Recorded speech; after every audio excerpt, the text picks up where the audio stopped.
I'm going to talk about what's happening behind the counter. The EPA has finalized a rule banning most uses of a chemical solvent most commonly used as a paint stripper.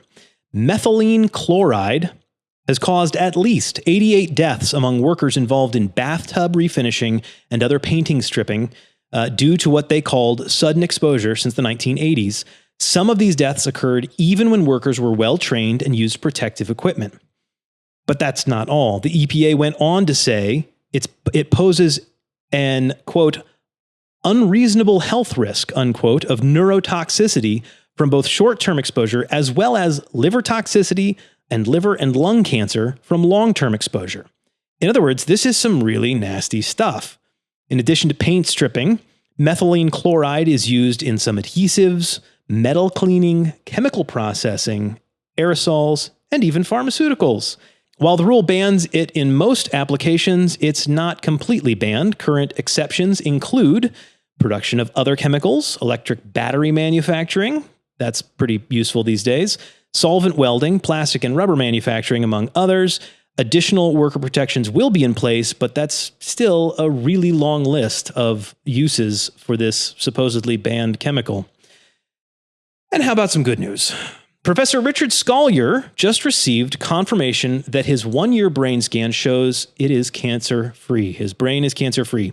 Scolyer is a world-renowned pathologist who, along with his research partner, Georgina Long, made incredible breakthroughs in treating melanoma with immunotherapy, or harnessing the body's own ability to fight cancer.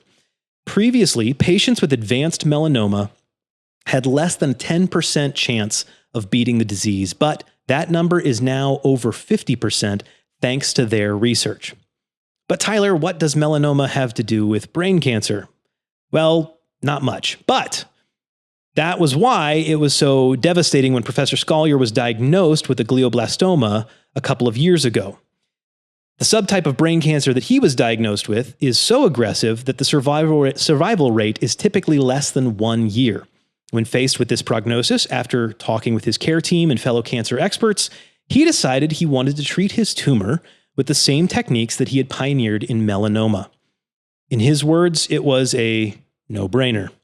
Now, having received this 1-year scan, the professor's brain shows no signs of cancer.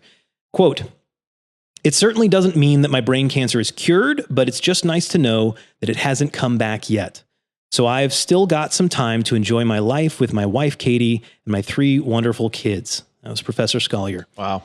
Obviously, this is a long way from being used in other patients, but this success means clinical trials are probably not too far off in the future. This is a big deal. One of the other things he talked about in one of his articles was how glioblastoma care hadn't really changed much in the last 20 years. They were using the same protocols and same treatments and had the same not great results, which is why he was like, well, what's the risk?